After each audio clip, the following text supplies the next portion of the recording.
ሁላችንም ወደዚህ ዓለም ስንመጣ መበላለጥ ብሎ ነገር አልነበረም። ልዩነት መፈጠር የሚጀምረው ከአስተዳደጋችን ጀምሮ በምንጓዘው ጆርኒ መለያየት ምክንያት ነው። ማናችንም ብንሆን የተጠራነው ለታላቅነት ነው። እኛ ከፈለግን በዙሪያችን ባሉት በአካባቢያችን እንዲሁም በዓለማችን ላይ የመሰልጠንና የመግዛት ስልጣን ተሰጥቶናል።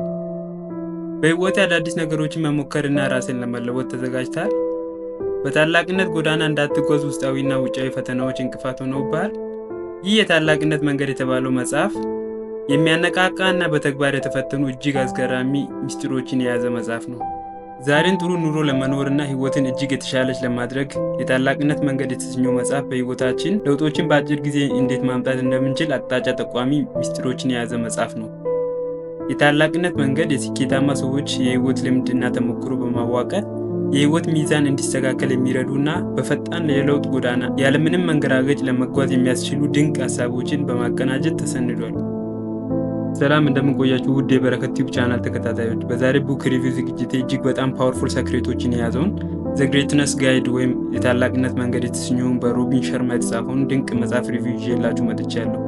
እናንተም ከዚህ ዝግጅት እጅግ ብዙ ቁም ነገሮችን እንደምትጨብጡ በማመን እንዲህ አይነት አስተማሪ ዝግጅቶች በቀላሉ እንዲደርሳችሁ ይህንን ቻናል ሰብስክራይብ እንድታደርጉ እንዲሁም ቪዲዮውን ከወደዳችሁ ላይክ በማድረግ ያላችሁን ሀሳብ በኮሜንት ቦክስ ላይ አስቀምጡ።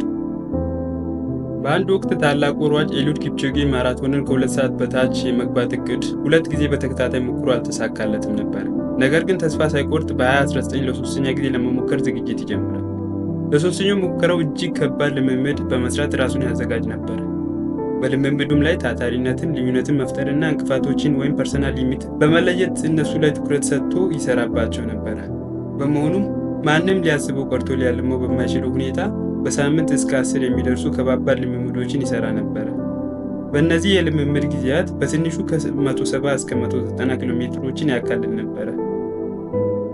በዚህም የተገረሙት ጋዜጠኞች በምን አይነት ተነሳሽነት እንዲህ አይነት ከባድ ልምምድ እንደሚሰራ ሲጠይቁት እንዲህ በማለት መልሶላቸዋል። እኔ ለብዙ ሰዎች ምሳሌ መሆን እፈልጋለሁ። እንዲሁም የሰው ልጅ በህይወቱ ገደብ ወይም ሊሚት እንደሌለው ስለማመን ይህንን እምነት እውን ለማድረግ እፈልጋለሁ። ይህ ፍላጎቴ ጉልበት እየሆነኝ አስቸጋሪውን ልምምድ ያለምንም መሰላቸት ዘውትር እሰራለሁ በማለት መልስ ሰጥቷል። እና በስተመጨረሻም በኦክቶበር 12 2019 ከ65 ዓመት በፊት የተያዘውን የማራቶንን ሪከርድ ጭምር በማሻሻል የሰው ልጅ ማራቶንን ከ2 ሰዓት በታች የመግባት ህልም እውን ማድረግ ችሏል። ከድሉም በኋላ እንዴት ይህንን አስገራሚ ተጋድሎ በድል እንደቋጨ ሲጠየቅ እንዲህ በማለት መልሷል። እኔ በግሌ የሰው ልጅ ገደብ አለው በሚለው ሀሳብ አልስማማም። ቃል በቃል ፐርሶናሊ አይ ዶንት ቢሊቭ ኢን ሊሚት በማለት ተናግሯል። በ34 ዓመቱ ማንም ይህንን ታላቅ ድል ያሳካዋል ብሎ ባይጠብቅም እርሱ ግን በልቡ ታላቅ የድል ጥምና የዓላማ ጽናት ስለነበረው ህልሙን እውን ማድረግ ችሏል።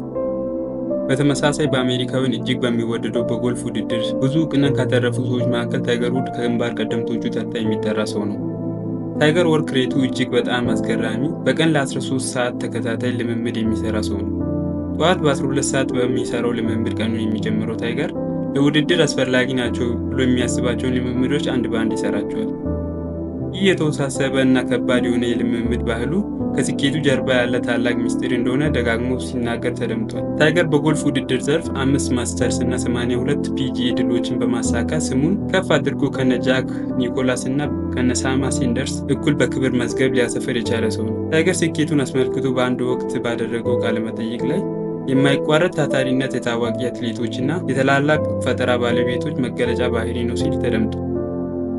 ከእነዚህ ሁለት ደማቅ ባለታሪኮች በመነሳት ወደ ራሳችን ህይወት መለስ ብለን ስንቃኝ በሁላችንም ውስጥ የታላቅነት ጥሪ ከፍ ባለ ድምፅ እያስተጋባ ነው። በአንተም ውስጥ ሆነም በእኔ። ልዩነቱ ለዚህ ታላቅነት ጥሪ ምላሽ የምንሰጥበት መንገድ። አንዳንዶቻችን ጥሪውን ባልሰማ በማለፍ ራሳችንን ስንሸውድ፣ ሌሎቻችን ደግሞ ጥሪውን በተሳሳተ መንገድ በመተርጎም ብዙ ስንባክን እንገኛለን። ለዚህ ነው እንዲህ አይነት በጥናትና በምርምር የተደገፈ መጽሐፍ አስፈላጊነት። በማስከተልም ዘ ግሬትነስ ጋይድ በተሰኘው መጽሐፍ ከተጠቀሱ ሰክሬቶች መካከል ለጊዜው የተወሰኑትን ወደ 10 የሚደርሱ ጥሩ ግንዛቤ ሊያስጨብጡ የሚችሉና ለፐርሶናሊቲ ግሮዝ ወሳኝ የሆኑ ላይፍ ሌሰኖችን አጋራችኋለሁ። እስካሁን ይህንን ቪዲዮ ላይክ ያላደረጋችሁ ላይክ እንድታደርጉ እንዲሁም ቻናሉን ሰብስክራይብ ያላደረጋችሁ ሰብስክራይብ እንድታደርጉ ጠይቃችኋለሁ። አንደኛ፣ የኬሄቤ የእድል በሮች ለአንተም ክፍት ናቸው። መቼም ቢሆን መዳረሻን ሳትወስን ስለ እድሎች አትጨነቅ። በየቀኑ እንቅስቃሴያችን ውስጥ በህይወታቸው ትላልቅ ነገሮችን ያሳኩ ሰዎችን እናገኛቸዋለን። ለምሳሌ ታላላቅ ፖለቲከኞችን፣ ስፖርተኞችን፣ ደራሲዎችን እና በእውቅናቸው ሚዲያዎችን የተቆጣጠሩ ሰዎች ሚዲያዎች ስለ እነርሱ አውርቶ የማይጠቅሙላቸው። እናም በተቻለን መጠን ከምናገኛቸው ሰዎች ጋር ባገኘነው አጋጣሚ ሁሉ ቀጥተኛ ግንኙነትን ለማድረግ እንሞክር። ከሄበይ እንዲህ አይነት እድሎች ዳግም የመገኘት ቻንሳቸው በጣም ጠባብ ነው ይላል። አንድ ሰው ነበረ ይላል ሻርማ፣ በህይወቴ በጣም ላገኘው የምፈልገው ሰው። ያንን ሰው በሆነ አጋጣሚ በኤርፖርት ውስጥ አግኝቼው ነበረ። ነገር ግን ባገኘሁት አንዲት እድል ልጠቀም አልቻልኩም። ይህንን እድል ያስመለጠኝ ደግሞ የራሴ የሆነ ስንፍና ነበር፣ በውስጥ የነበረው ፍርሃትና ጭንቀት። ፍርሃት እኔን የማይደገም ጠባብ እድል እንዳጣ አድርጎኛል ይላል ሻርማ። አንተም በህይወት አላስፈላጊ ፍርሃቶችን አስወግድ። ምቾትን የሚነሱ ነገሮችን ደጋግመህ ስራቸው። የምትፈራቸውን ቦታዎች ደጋግመህ ጎብኛቸው። በጣም የምትፈራቸውንና የምታከብራቸውን ሰዎች አጥብቀህ ቅረባቸው። ከቻልክ ከእነሱ ጋር ጓደኝነትን ለመፍጠር ሞክር። ፌራዚ እና ታል ራዝ እንዲህ ይላሉ። ስኬትን ልታገኝ የምትችለው ከምታገኛቸው፣ አብራቸው ከምትውላቸው እና የስራ አጋጣሚዎች ከሚያገናኛቸው ሰዎች አማካኝነት በሚፈጠረው የእድል በር ነው። የምትፈጠረው እያንዳንዷ ኔትወርክ ያንተን መዳረሻ የመወሰን አቅም ያለውን የእድል በር ይከፍትልሃል። ስለዚህም የምታገኘውን የትኛውንም ጠባብ እድል በምትሰራው አላስፈላጊ ስህተት እንዳዘገው መጠንቀቅ ይኖርብሃል። ሁለተኛ፣ እንደ ውድቀት ለታላቅ ስኬት መነሻ ሊሆን የሚችል ነገር የለም። ታላቁ የፈጠራ ሰው ሪቻርድ ባርሰን በአንድ ወቅት በምዕራብ ለንደን በሚገኘው ክለብ ከጓደኛው ጋር ተጋብዞ ይሄዳል። ነገር ግን ግብዣው ቦታ ላይ ሲደርስ እንዳይገቡ ይከለከላሉ። የተከለከሉበትም ዋነኛው ምክንያት አለባበሳቸው ክለቡን አይመጥንም የሚል ነበረ። በጊዜው እነሱ በጅንስ እና በቲሸርት ነበረ ወደ ግብዣው የሄዱት። ከዓመታት በኋላ ይህ እውቅ ክለብ ፋይናንሻል ዲስትረስ ሲገጥመውና ኪሳራ ላይ ይወድቃል። ክለቡ የከሰረበትን ምክንያት በሚያከናውናቸው ግብሪተኛ ተግባራት እና በወደቀ የደንበኞች አያያዝ ነበረ። በመክሰሩ ምክንያት ክለቡ ለጨረታ ይቀርብና ባርሰን ይገዛዋል እና ማንም በፈለገው አይነት አለባበስ እንደፈለገው ተዝናንቶ የሚወጣበት ክለብ ያደርገዋል። ብዙ ጊዜ ድርጅቶች ትርፋማ መሆን ሲጀምሩ ማሻሻል የሚገባቸውን ነገሮች ይረሱና ወዳልተፈለገ አቅጣጫ መጓዝ ይጀምራሉ። ኮንፈርት ዞናቸውን ለማስጠበቅ ብዙን ኢፈርት ዌስት ያደርጋሉ። ስኬታቸው ቸልተኞች፣ ዘገምተኞችና እብሪተኝነት የነገሰባቸው እንዲሆኑ ያደርጋቸዋል። ለሚሰራቸው ስራዎች ሪስክ ቴከር መሆን ስለማይፈልጉ አዳዲስ ፈጠራዎችን ለመጨመር አይፈልጉም። አንተም ወደ ስኬት ያደረሰን መንገድ እየተውክ ስትሄድ ይበልጡኑ ወደ ውድቀት እየፈጠንክ ትሄዳለህ። በስኬታማነት የሚዘልቁ ድርጅቶች በትሁት ሰራተኞች የተሞሉ፣ ቀልጣፋ አገልግሎት የሚሰጡ፣ ዙሩን የሚያከብሩና እሴት የሚጨምሩ ናቸው።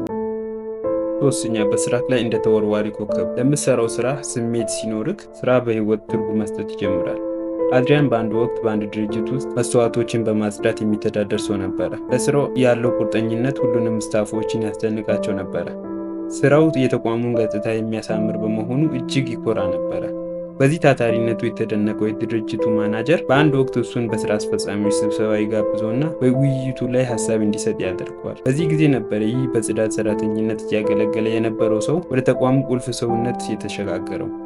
ሁሌም ጥሩ ነገር የሚገጥማቸው ሰዎች ለቆሙለት ዓላማ የሚሞቱ ሰዎች ናቸው። አንተ ታታሪ ሰራተኛ ከሆንክ ለራስህም ሆነ ለድርጅቱ ሽልማት ትሆናለህ። በህይወትህ ደስተኛ፣ ሀብታምና ስኬታማ ወደ መሆን ትሸጋገራለህ። ስለዚህ ሁሌም ቢሆን በስራ ተወርዋሪ ኮከብ መሆን ይኖርብሃል። እመነኝ፣ አንተ ታዋቂ ስትሆን ብዙ ሰዎች ያንተን ፊልም አይፈልጉም። አራተኛ፣ የቀን ውሎክ የህይወትን አቅጣጫ የመወሰን አቅም አለው። ሰው የዘራውን ያንኑ ያጭዳል ይላል ታላቁ መጽሐፍ። ዛሬ በምታደርገው በእያንዳንዷ ነገር ነገን ትቀርጻለህ። ምንም ነገር ቀለል አድርገህ እንዳትመልከት። ዛሬ ላይ አቅልለህ የምትወስናት ውሳኔ ነገ ላይ ከባድ አበሳን ታሸክማለች። ቀን የህይወት አንዱ አካል እንደመሆኑ ዛሬ የምታከናውናት እያንዳንዷ ነገር ከነገ ጋር የተሳሰረ ኮንሲኩዌንስ አላት። በእያንዳንዷ ጉዳይ ሊቅ ለመሆን ሞክር። ከመካከላችን የተሻሉ የሚባሉ የተለየ ተሰጥኦ ባለቤቶች ስለሆኑ አይደለም። እነሱ ሁሌም ዋይ ኖት ሚ ወይም እኔስ የሚል ማይንድ ሴት ያላቸው እና ለምላሹ ብዙ ርቀት የሚጓዙ ናቸው። ዳኒ ዳች ይህንን ማይንድ ሴት እንዲህ በማለት ይገልጸዋል። አብዝቶ የሚሳሳቱ መቼም ከተጠያቂነት የራቁ ሰዎች ናቸው። እንደሱ እምነት በዚህ ፍልስፍና ውስጥ የሚያልፉ ጥቂት ሰዎች ሁሌም ቢሆን ከበላይ ሆነው የመምራት እድል ያገኛሉ። አምስተኛ፣ ከነ ማህተመ ጋንዲ፣ አይዛክ ኒውተን እና ከመሳሰሉ ትላልቅ ሰዎች ጋር ሻይ ቡና በል። በደንብ የሚያነቡ መሪዎች ችግሮቻቸውን ለመፍታት ከመጽሐፍ በሚቀስሙት እውቀቶች ላይ ይመረኮዛሉ። ጆን ኬኔዲ ከኩባ ጋር በገባው የሚሳኤል ጅምላ ጨራሽ መሳሪያ እሰጥ አገባ ወቅት ሊድል ሃርት መጽሐፍ እጅግ በጣም እንደረዳው አልደበቀም። ማንበብ ማንኛውም ሰው ያለ ብዙ ድካም የራሱ ሊያደርገው የሚችለው እንቁ ሀብት ነው። ህይወትን በተመስጦ ለመሙላት እና ታላቅ መሪ ለመሆን ብትፈልግ ታላቅ አንባቢ መሆን ይኖርብሃል። ሻርማ ይህንን ሀሳብ ሲያጠናክር መጽሐፍትን የሚያገላብጥ ሰው ማንበብ ከማይወድ ሰው ጋር በፍጹም እንዲነጻጸር አይችልም። አዳዲስ እውቀቶችን የሚመገብ ጭንቅላት እስከ ወዲያኛው የለውጥ ጎዳና ላይ ይጓዛል። ስለዚህም ጥሩ መጽሐፍ ላይ ኢንቨስት ለማድረግ ለሀብታም አታመነታ። ከነ ማህተመ ጋንዲ፣ ጃክ ዊሊሽ፣ ዳላይ ላማ እና አይዛክ ኒውተን ጋር የሻይ ቡና እድል እንዳገኘ ቁጠረው። ስድስተኛ የጌሙ አሸናፊ ሆነህ ለመውጣት የምትፈልግ ከሆነ ብዙዎች ንቀው የሚያልፏቸውን ሲምፕል ነገሮች የተለየ ትኩረት ስጣቸው። አልበርት አይንስታይን እብደትን ሲተረጉም ተመሳሳይ ነገሮችን ደጋግሞ እያከናወኑ ተመሳሳይ ውጤትን መጠበቅ ነው በማለት ያስቀምጠዋል። በህይወትህ በአንድ ፖዚሽን ላይ መቆም ካልፈለግ አብዝተህ ሪስክ ቴከር መሆን ይኖርብሃል። በዚህ መንገድ ህልምህን እውን ልታደርግ ትችላለህ። አሁን ካለህበት ኮምፈርት ዞን ራስህን አውጣ። ውድቀት በታላቅነት ቡቃያ መካከል የሚበተን ማዳበሪያ ነው። ለስኬት ጥሩ ቃና እንዲኖረው የማድረግ አቅም ያለው ጥሩ ቅመም ነው። ነገር ግን እውነተኛ ውድቀት ተስፋ መቁረጥና ነገሮችን ሳይሞክሩ እጅ መስጠት ነው። ሻርማ ያልተጫወትከውን ጌም በፍጹም አሸናፊ ልትሆን አትችልም ይላል።